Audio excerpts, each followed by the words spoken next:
Hello friends, कैसे हो? हमारे एवरीवन आई थिंक ये अच्छे होंगे। कोरोना के इस काल के अंदर थोड़ा सा अपने स्वास्थ्य का ध्यान रखने के लिए स्कूलें बंद है, जिसके कारण हमें ऑनलाइन पढ़ाई करनी पड़ रही है। ठीक है, लेकिन ऑनलाइन पढ़ाई के अंदर भी हम स्कूल की तरह, यानी जैसे हम स्कूल के अंदर पढ़ाई करते थे उसी हिसाब से हम पढ़ाई करेंगे। ठीक है, कोई दिक्कत, किसी प्रकार की दिक्कत नहीं आएगी। यहाँ पर हम इसी प्रकार से पढ़ेंगे जैसे हम स्कूल में पढ़ रहे थे, एकदम अच्छी तरह से, भाईचारे की तरह से, है ना। तो हमारे प्रश्नावली चल रही थी, प्रश्नावली 9.1 चल रही थी, जिसमें हमने क्वेश्चन किया था वर्ग से संबंधित कि वर्ग क्या होता है या आयत के। अब हमारी किताब के अंदर क्वेश्चन आ गया वर्ग का। आपको एग्जाम में पूछ सकता है आयत से रिलेटेड कोई क्वेश्चन, यानी आपको पूछ सकता है कि ये आयत है, तो आयत की वही कंडीशन है, आमने सामने की बुझाई। अब उसी से रिलेटेड यदि आपको क्वेश्चन पूछ ले कि सिद्ध कीजिए कि कोई चार निर्देशांक दे दे और आपको कह दे कि सिद्ध कीजिए कि यह एक आयत है, तो उस समय आपको क्या करना है? आयत के लिए कुछ नहीं, आयत के लिए एक छोटी सी कंडीशन चलती है। आयत के लिए कंडीशन ये होती है कि उसके अंदर क्या होता है, आयत के अंदर क्या होता है, आमने सामने की, यानी ये भुजा बराबर ये और ये भुजा क्या होती है, बराबर, यानी आमने सामने की भुजाएं क्या होती है, उसमें बराबर होती है। और दोनों के विकर्ण सदैव कैसे होते हैं, बराबर, यानी वर्ग जैसी कंडीशन चलेगी। लेकिन इसमें आएगा क्या, आपको सिर्फ आमने सामने की भुजाएं बराबर होगी। ए बी और सी डी, ए बी के बराबर हो जाएगी सी डी और ए डी के बराबर हो जाएगी बी सी, यानी इसके अंदर ये चलेगा। ठीक है, तो ये तो आयत और वर्ग से रिलेटेड थी। अब देखो, हमने निर्देशांक ज्यामिति संपत्ति समय शुरू के अंदर फर्स्ट क्लास जब हमने पार्ट फर्स्ट चल रहा था, यानी सभी पार्ट आपको एक रेगुलर ही मिलेंगे अपने यहाँ पर। कोई भी प्रश्नावली ऐसा नहीं कोई क्वेश्चन आगे या पीछे। यदि कोई क्वेश्चन आपको नहीं है, आप मेरे को कमेंट करके उस चीज़ का सॉल्यूशन मेरे से प्राप्त कर सकते हैं। मैं लाइव उसका सॉल्यूशन दूंगा आपका। उस सॉल्यूशन से रिलेटेड आपको वीडियो में ज़रूर अपलोड करूँगा, क्योंकि ये काम ही मेरा यही है कि आपकी हर समस्या को सुनना, उसका समाधान करना। अब देखो, मैंने आपको एक चीज़ बताई थी, निर्देशांक ज्यामिति के अंदर हमने जैसे 0 और 3 को निर्देशांक दे दे, तो वहाँ पर 0 और 3 का मतलब ये तो अक्ष और ये क्या हो गया, y, यानी y का मान दिया हुआ, अक्ष का नहीं दिया, तो y का मान तो वो कौन से पर हो गया, y अक्ष। बताओ ये किस पर है, ये y, ये अक्ष देश और ये y देश, तो ये हो गया कौन किस पर है, y अक्ष पर। ये हो जाएगा आपके y अक्ष, यानी जहाँ पर आपको y अक्ष आ जाए, तो y अक्ष का मतलब वहाँ पर अक्ष का मान क्या हो जाएगा, 0। ठीक है, यानी y अक्ष जहाँ पर आ जाए वहाँ पर आपके पास अक्ष का मान क्या हो जाएगा, 0। दूसरी चीज़, यदि आपके एक चीज़ और आ जाए अक्ष। अब ये y अक्ष से रिलेटेड था, y अक्ष से रिलेटेड होने के कारण यहाँ पर आपके पास क्या आ गया, अक्ष का मान कैसा आ गया, 0 आ गया। ठीक है, यानी y आपके किशन आ जाए कोई बिंदु, यानी कोई बिंदु कहाँ पर है, y अक्ष पर है, y अक्ष पर हो, तो अक्ष बराबर आपको क्या रखना है, सदैव 0। यानी ये एक ऐसे मान लो कोई पॉइंट ही है, ये पॉइंट 1 मान लो, नोट लगा के आप इसको लिख लेना, ये पहला बिंदु नोट का। अब दूसरा बिंदु बता दूं मैं, यानी y अक्ष पर कोई बिंदु है, कोई बिंदु y अक्ष पर है, तो y अक्ष का मतलब यानी सिर्फ किस पर जा रहा है, y पर है, यहाँ पर है। जैसे मान लो ये 3 यहाँ पर है, तो ये 0 और 3 निर्देशांक ये हो जाएंगे, यानी वो उस समय अक्ष का मान कितना हो जाएगा, वहाँ पर 0, सीधा हमें दिख रहा है। अब इसी प्रकार से आपको कोई मान दे दे 4 और जैसे 0 दे दे, 4 और 0 दे दे, तो इसका मतलब वहाँ पर क्या हो जाएगा आपके पास अक्ष का, यहाँ पर किसमें है, अक्ष का मान है, ये किसका है, y का मान। तो आपको कह दे, क्या कहे कि अक्ष पर। अब देखो अक्ष का मान आपके पास 4 है, यहाँ पर हो गया है बिंदु 4, तो ये कौन से है, अक्ष पर, यानी ये किस पर है, अक्ष पर। तो आपके को दूसरा क्या जाए, अक्ष पर हो तो वहाँ पर y बराबर क्या हो जाएगा, 0। ये दूसरी बात होगी, कोई बिंदु अक्ष पर हो तो वहाँ y बराबर क्या होगा, 0 होगा। तीसरी चीज, मूल बिंदु के निर्देशांक कितने होते हैं, मूल बिंदु के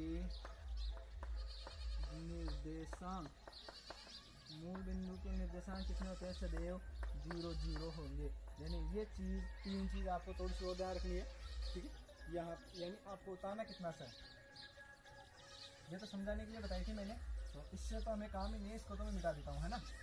ये तो आपको समझाने के लिए कि आप इस चीज़ को क्या करो, समझ जाओ। यहाँ पर आपको सिर्फ उतारना इतना सा है, ठीक, इसको आप वीडियो को यूज़ करके उतार लेना या कैसे भी उतार लेना, ठीक है। मैं अभी इसको क्या करूँगा, क्लीन करने वापस जा रहा हूँ, क्योंकि अदरवाइज़ आज थोड़ा सा समय भी कम मिला मेरे को किसी कारणवश, जिसके कारण थोड़ी सी क्लास भी अपनी छोटी रह सकती है, लेकिन कोई बात नहीं, अगली क्लास हम फिर लंबी ले लेंगे, ठीक है। तो देखते हैं आगे। ये हो गया अपने पर्सनल नो कॉन्टेक्ट का क्वेश्चन, वर्ग वाले हो गया था। वर्ग वाले के बाद में अपने अब रिलेटेड ही आएगा। आपको एक्स अक्ष पर कोई बिंदु ज्ञात करना है जिसके बिंदु के निर्देशांक दे दें, ठीक है। अब जैसे आपको एक चीज और आती है सरेखीय, इसको समझने से पहले एक चीज आपके क्वेश्चन में और आएगी, सरेख बिंदु।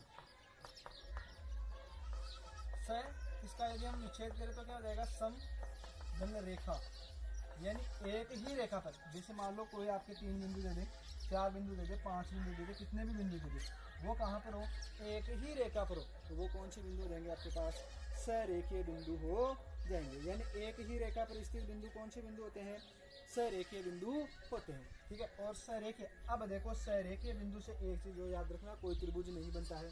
यानी आपको ये आपकी किताब में तो नहीं है, लेकिन कंपटीशन लेवल के यदि मान लो आप कई बार छात्रवृत्ति से रिलेटेड आपके क्वेश्चन लगते हैं, तो वहाँ पर ऐसे क्वेश्चन पूछे जा सकते हैं।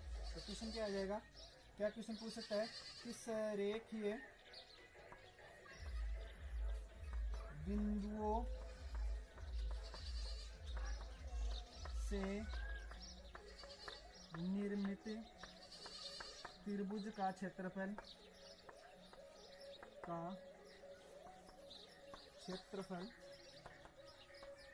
शून्य होता है,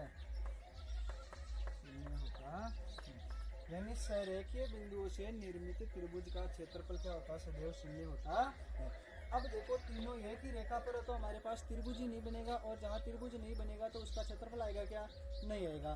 तो क्षेत्रफल नहीं आएगा तो उसका हमारे पास क्या हो जाएगा, उसका मान क्या हो जाएगा, क्षेत्रफल क्या हो जाएगा, शून्य हो जाएगा। ये चीज और बता लेना। अब सरेखीय, अब आपके क्वेश्चन आएगा कि 3 बिंदु दिए हुए हैं, आपको सिद्ध करना है कि ये तीनों बिंदु क्या है, सरेखीय। अपने क्वेश्चन कहाँ तक हो गए थे, 10 तक 9 तक हो गया था क्वेश्चन, 10वां चलेगा। बिंदु आपके पास दिए हुए बिंदु, जैसे मान लो इसको P मान लेता हूँ, ठीक है। P के निर्देशांक आपको दिए हुए हैं, सिद्ध कीजिए बिंदु 1 1, क्योंकि हम निर्देशांक दिए हुए हैं -2 और 5, और R के निर्देशांक आपको दिए हुए हैं, सॉरी -2 और 7 है, ठीक है। और फिर बाद में निर्देशांक हो 3 और -3, यानी ये आपको दिया हुआ और आपको सिद्ध करना है कि ये तीनों बिंदु कैसे हैं, सरेखीय है। सरेखीय का मतलब हो गया, अब देखो यहाँ पर हम किसी भी चीज़ को समझने से पहले यदि हम रेखीय रूप में ले ले तो वो चीज़ हमें इजीली समझ में आ जाती है। देखो सरेखीय का मतलब हो गया ये एक ही रेखा पर है, ठीक है। यानी ये तीनों बिंदु है ना, वो कहाँ पर है, एक ही रेखा पर। अब एक ही रेखा पर है, जैसे मान लो मैं इसी को किसी समय के लिए ये 5 सेंटीमीटर और ये 5 सेंटीमीटर P, Q और R हो गया, ठीक है। ये 5 सेंटीमीटर और ये 5 सेंटीमीटर है, तो ये P से Q यानी PQ प्लस Q से R, इसका मान किसके बराबर होना चाहिए, PR, यानी ये 5 सेंटीमीटर, ये 5 प्लस ये 5 बराबर कितने होने चाहिए, 10। यानी टोटल आपके पास यहाँ से यहाँ तक कितनी है आपके पास, 10 सेंटीमीटर है, तो इनको जोड़ने पर भी कितना आना चाहिए, 10। यानी जो मध्य का बिंदु है ना, बीच वाला बिंदु, आपको जरूरी नहीं ऐसे ही हो, ये 6 भी हो सकता है और ये 4 भी हो सकता है, ये आपके पास 3 भी हो सकता है और ये 7 भी हो सकता है, कैसे भी हो सकता है, मध्य में हो कोई ये जरूरी नहीं है। लेकिन जो बीच में आएगा, इन दोनों के बीच में जो बिंदु आएगा वो इस रेखा को जितने भागों में बांटेगा। अब वो अब जैसे मान लो कौन सा भी एक भाग बड़ा हो सकता है, एक भाग छोटा हो सकता है, लेकिन इन दोनों का योग जो आपके मूल रेखा है उसके क्या होना चाहिए, बराबर होना चाहिए, तब तो वो क्या हो जाएंगे, सरेखीय बिंदु हो जाएंगे। तो चलो इसी से रिलेटेड हम इस क्वेश्चन को देखते हैं, ठीक है। तो ये तो सिर्फ समझाने के लिए था, यानी जो आपके पास कोई बिंदु आ जाएगा, अब P Q R को जरूरी नहीं है, ये R यहाँ पर भी हो सकता है, यहाँ पर भी हो सकता है, कैसे भी हो सकता है, लेकिन हमें तो सिद्ध क्या करना है कि ये दो रेखा, इनका दो भागों का योग इस मूल भाग के बराबर होना चाहिए। तो देखो पहले तो हम क्या करेंगे, P की दूरी निकालेंगे सरेखीय के लिए, सरेखीय यानी एक ही रेखा पर, इनको सिद्ध करना है कि बिंदु क्या है, सरेखीय है, सरेखीय है। ये आपको क्या करना है, सिद्ध करना है। तो देखो इसको हल करेंगे, सबसे पहले लेंगे पी क्यू की दूरी के लिए, है ना, यानी आपके पास फॉर्मूला वही चलेगा। तो ये हो जाएगा P1 और 1, क्यों हो जाएगा -2 और 7। तो P की दूरी के लिए क्या हो जाएगा, P की दूरी, वही दूरी का सूत्र जो आपके पास चलेगा, क्या हो जाएगा, x2 माइनस x1 का whole square plus y2 minus y1 का होल स्क्वायर रहेगा। ठीक है, तो देखो चलो तो निकालते हैं इसको। x2 अब वही उसी के अनुसार लिख लेना, x2 ये है, ये x1 हो जाएगा, ये y2 और ये y1। तो डायरेक्ट यदि आप लिखना चाहो कहीं लड़के तो मान समझ गए होंगे कि ये x1 ये वाला और ये x2 है, ये x2 है और ये कौन सा है, y2 है। कई लोगों को तो मालूम चल गया होगा ये कौन कौन से निर्देशांक किस प्रकार, ये x1 y1 x2 y2। तो कहीं तो लिखते भी नहीं होंगे, अब सीधे कर लेंगे क्योंकि प्रभाव तो पड़ता है रोज रोज प्रैक्टिस से। तो ये x2 का मान कितना है, -2, ये सूत्र का माइनस x1 का मान कितना है, 1। वही अपने कोष्टक लगाने की जरूरत नहीं है बड़ा वाला, क्योंकि ये अपने पास सीधा चल रहा है। प्लस y2 कितना है, ये देखो y2 7 है, माइनस सूत्र का y1 कितना है, 1, और इसका क्या करेंगे, होल स्क्वायर करेंगे। तो चलो देखिए आगे देखते हैं। थोड़ा सा उधर ले लिया, इधर ले लिया तो अच्छा हो जाता। 2 और 1 कितने देंगे, -3। अब कई लड़के पूछेंगे सर ये -3 कैसे हुए। देखो ये -3 ये -3, मैं एक चीज़ हमेशा बोलूँगा कि समान चिन्ह वाली राशि हमेशा जुड़ती है और असमान चिन्ह वाली राशि सदैव घटती है। तो यहाँ इन दोनों के चिन्ह कैसे हैं, समान है, तो इनको जोड़ दिया। प्लस ये देखो 7, ये प्लस का है और ये माइनस, जिसके आगे कोई चिन्ह नहीं हो उसको प्लस की माना जाता है। तो 7 में से 1 गया तो कितना बचेगा, 6, इसका क्या करेंगे, होल स्क्वायर। अब देखो यहाँ पर 3 का स्क्वायर क्या हो जाएगा, 9, माइनस का अंदर लेकिन प्लस का आएगा, क्यों, ऊपर कौन सी संख्या है, सम राशि है, प्लस नीचे क्या है 6, इसका स्क्वायर हो जाएगा 36। 9 और 36 कितने हो गए, कितने हो जाएंगे अपने पास, 45। ठीक है, यानी ये 45 हो जाएंगे। अब देखो 45 को आप कैसे लिख सकते हो, 9 पंजे 45, 9 × 5, तो 9 का तो कितना होता है 3 और अंदर 5। ये क्या हो जाएगा आपके पास, समीकरण 1 हो जाएगा। ये समीकरण 1 हो जाएगा। ये कौन सी चीज़ हो जाएगी आपके पास, PQ। यहाँ पर भी आप लिख लेना, ये PQ और ये PQ। ठीक है, ये PQ दूरी के लिए था। अब हम निकालेंगे किसके लिए, थोड़ा सा क्या इधर लिख लेते तो सही हो जाता है, लेकिन थोड़ा मोटेस्टली लिखने पड़ते हैं कि आपको क्लियरली कोई चीज़ दिखे, है ना। तो ठीक है, तो ये हो गया। अब P से Q हो गया, अब कौन सी निकालेंगे, QR के लिए डायरेक्ट लिख लेंगे, निर्देशांक लिख लो, क्या हो जाएंगे, Q के निर्देशांक कितने हैं, देखो -2 और 7, और R के निर्देशांक कितने हैं, 3 और -3।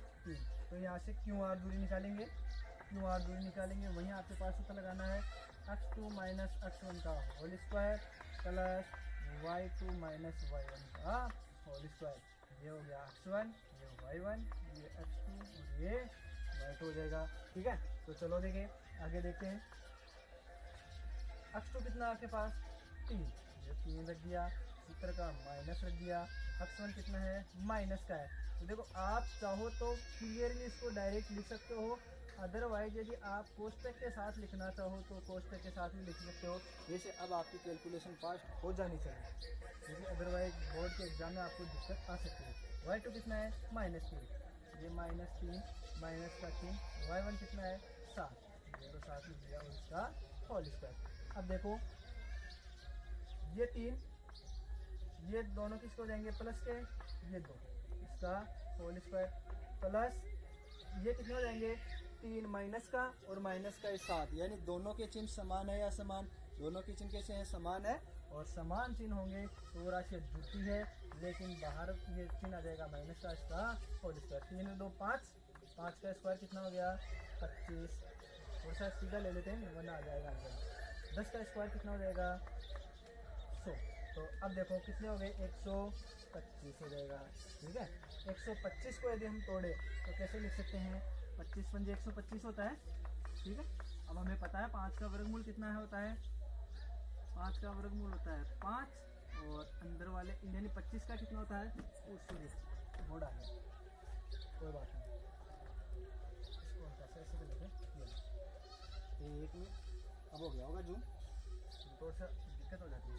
25 का कितना होता है 5 और इसका बनता नहीं है तो ये 5। ये समीकरण आपके कौन सा हो गया 2। यानी आपके पास कौन कौन सी दूरी आ गई पी क्यू और कौन सी आ गई क्यू आर दूरी आ गई। ये 2 दूरियाँ आपके पास आ गई है। ठीक है, अब अपने पास स्केल इसकी निकाली, स्कोर इसको निकाल लिया। अब कौन सी बची एक मेन दूरी बची। यानी जैसे हमने ऐसे 3 बिंदु लिखे थे पी क्यू और आर, ये दूरी हमने निकाली, ये भी निकाली। अब मेन निकालनी हमें क्यू आर दूरी। क्यू आर दूरी निकालेंगे तो देखो यहाँ पर मेरे पास थोड़ा सा बोर्ड छोटा हो जाएगा तो मैं इसको थोड़ा सा क्लीन करूँगा। ठीक है ना, यहाँ तक क्लीन कर लेंगे, अपने समीकरण रख लेंगे तो मान आ जाएगा। तो इसको हल्का सा मैं थोड़ा सा साफ कर लेता हूँ, आप इसको फ्यूज़ करके उससे मैं उतार लेना। ठीक है, आगे थोड़ी सी प्रॉब्लम हो रही है बोर्ड वाली, कल नहीं होगी ऐसी। और कल से अपनी क्लासें भी रेगुलर चलेगी, यानी रोज़ वीडियो अपलोड किए जाएंगे और आप रोज़ पढ़ना। एक बार स्कूलें खुलने से पहले तो मैं तो यही चाहूँगा कि एक बार आप इजीली रिविजन कर लो। ठीक है, उससे क्या होगा स्कूल में जाते आप इंटेलिजेंट लड़के बन जाओगे स्टूडेंट। क्वेश्चन लिखाने गुरुजी ने और उत्तर पहले गुरुजी उत्तर इतने आएंगे, ऐसे आएंगे, है ना। इंटेलिजेंट लड़कों की पहचान और गुरुजी कहेंगे शाबाश बेटा, और ये हो जाएगा। अब पी आर के लिए सबसे पीछे बैठने वाले भी कहेंगे कि आजकल तो पीछे वाले इंटेलिजेंट हो गए हैं, 1 और 1, और आर के निर्देशांक हो गए 3 और -3। ठीक है, तो चलो पी आर दूरी निकाल लेते हैं। पी आर दूरी के लिए वही क्या लेंगे x2 - x1 का whole square plus y2 - y1 का होल स्क्वायर। आपके पास x2 कितना है, ये x1, ये y1, x2 और ये y2। x2 का कितना है 3 है, माइनस x1 कितना है ये इसका होल स्क्वायर, प्लस ये कितना है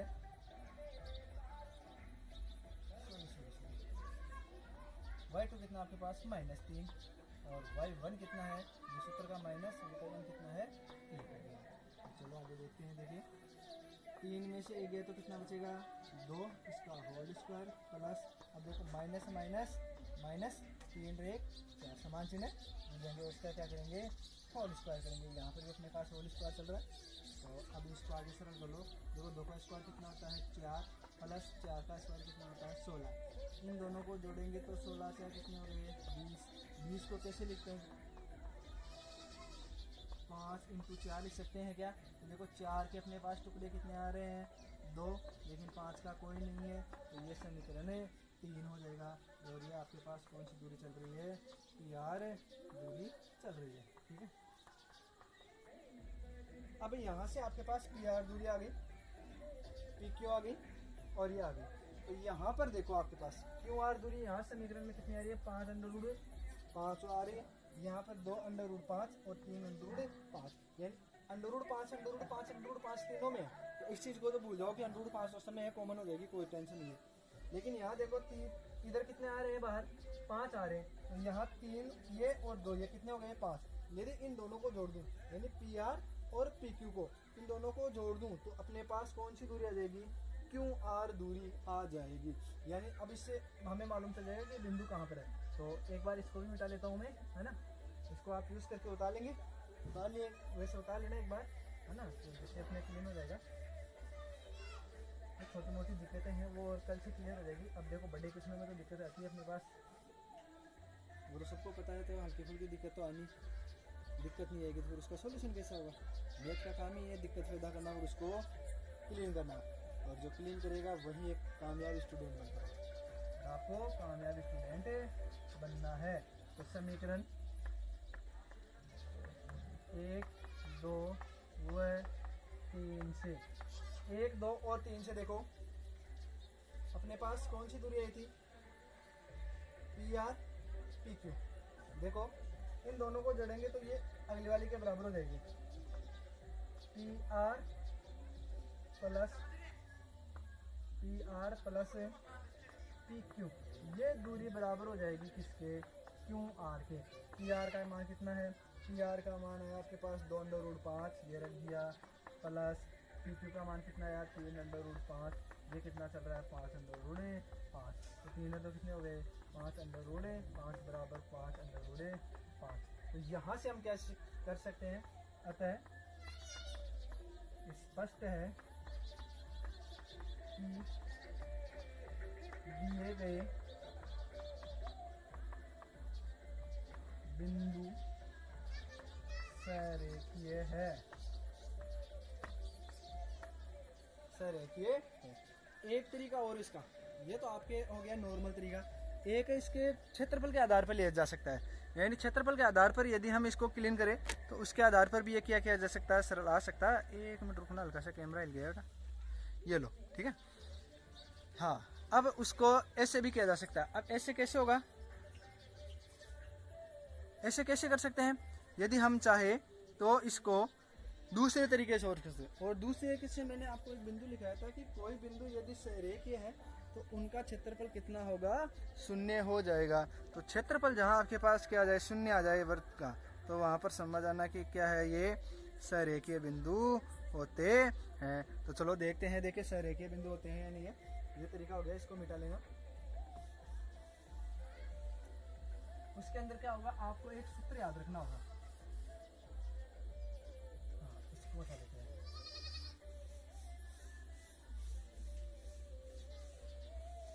ठीक है, उसके अंदर आपको एक सूत्र रखना पड़ेगा याद। आप उसके अंदर सूत्र भी याद कैसे, देखो ये सरेखीय है, इनको यहीं से मान लेना। दूसरा तरीका, अथवा मैं जहाँ तक मेरे पास जितने भी फॉर्मूले होंगे या तरीके होंगे, मैं आपको हर एक प्रकार का नॉलेज देने की कोशिश करूँगा, क्योंकि मैं यही चाहूँगा कि स्टूडेंट को ज़्यादा से ज़्यादा प्रॉफिट मिले। अथवा अब देखो, इसको क्या मान लेना, x1 ये हो जाएगा आपके पास y1, ये हो जाएगा x2 y2, ये हो जाएगा आपके पास x3 और ये y3। तीन बिंदु है, तीनों को क्या कर लेंगे, अलग अलग ही मान लेंगे। तो यहाँ से एक त्रिभुज का क्षेत्रफल होता है, यदि त्रिभुज का क्षेत्रफल आपके पास शून्य आ जाए, यानी उसका मान कितना आ जाए, 0 आ जाए, तो समझ लेना कि ये तीनों बिंदु क्या है, सरेखीय है। तो चलो देखो, त्रिभुज तीन बिंदु है पी क्यू आर, तो पी क्यू आर का क्षेत्रफल 1/2 कोष्टक, ठीक है, यहाँ से लिख लेना। अब यहाँ पर जो लो उसी से अगला वाला चलेगा। जैसे आपने x1 ले लिया, ठीक है, 1 आ गया, x को बाहर ले लिया तो अंदर कोष्टक में y चलेंगे, तो यहाँ y2 माइनस y3 प्लस, ठीक है। आगे चलो, x1 तो ले लिया आपने, अब कौन सा आ जाएगा, x2 2 आ गया, तो यहाँ क्या हो जाएगा y3, 3 के बाद में फिर वापस क्या आता है 1 प्लस, ये हो गया x3, 3 के बाद में आएगा क्या 1 y1, इसके बाद में आता है y2। यदि इसका मान आपके पास 0 आ जाए तो समझ लेना कि ये आपके पास कौन सा त्रिभुज हो जाएगा, एक त्रिभुज का क्षेत्रफल क्या हो जाएगा, शून्य हो जाएगा। तो हो जाएगा 1/2, ये कितना है, देखो x1 का मान कितना हो जाएगा, x1 का मान कितना है 1, y2 कितना है आपके पास, y2 7 माइनस y3 कितना है आपके पास -3, तो माइनस माइनस ये क्या हो जाएगा, प्लस हो जाएगा, ठीक है, -3, ठीक है। और इसको थोड़ा सा निचले कोष्टक में बंद कर देंगे, प्लस का चिन्ह। x2 कितना आपके पास, x2 है -2, ये -2 होने के कारण यहाँ पर आपके पास -2 आएगा। y3 कितना है -3, माइनस का चिन्ह, y1 कितना 1, तो -1, ठीक है, फिर आएगा प्लस, ठीक है। x3 कितना आपके पास, x3 का मान को देखिए -3 है, तो ये भी कितना हो जाएगा -3, x3 -3 है। y1 कितना है, ये रहा साहब 1, ये माइनस का चिन्ह, y2 कितना है 7, ये -7, ठीक है। जल्दी इसको सरल करते हैं, तो 1/2, ये क्या हो जाएगा, 1 को गुणा करेंगे वही राशि आएगी, लेकिन यहाँ पर क्या हो जाएगा 7 + 3, कोष्टक में लिख लेंगे। ये माइनस का चिन्ह है 2, लेकिन ये किसके हो जाएंगे, दोनों माइनस के, -4। ये किसका चिन्ह है आपके पास, माइनस का, लेकिन 1 गया तो कितना बचेगा, माइनस के 6, ठीक है। फिर आगे देखो, 1/2, ये कितना हो गया आपके पास 10, माइनस के इनको गुणा करेंगे, माइनस माइनस प्लस 4 दूनी 8, माइनस ये प्लस, ये कितना हो गया 36,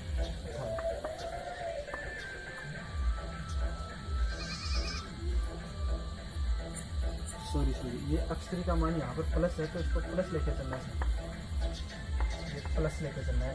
तो ये आपके पास 36 18 किस पे जाएंगे, माइनस पे हो जाएंगे, क्योंकि देखो x3 का मान आपके पास क्या है, प्लस का, ये मैंने y3 का देख लिया था, गलती से थोड़ी सी मिस्टेक हो जाती है। अब देखो ये चिन्ह के कारण क्या होती है, पूरी गलती हो जाती है। जैसे आप कितने हो गए 18 -18, ठीक है, ये कट गया, कितना हो गया 0, 1/2 को आप गुणा करोगे 0 से, कितना आएगा 0 आ जाएगा। 0 है इसका मतलब है तीनों बिंदु कौन से हो जाएंगे, सरेखीय हो जाएंगे। आप इसको इस प्रकार से भी क्या कर सकते हो, कर सकते हो। अब देखो थोड़ा सा लाइट का अंधेरा आ गया, इसलिए मैं आज का वीडियो यहीं पेश करूँगा। धन्यवाद।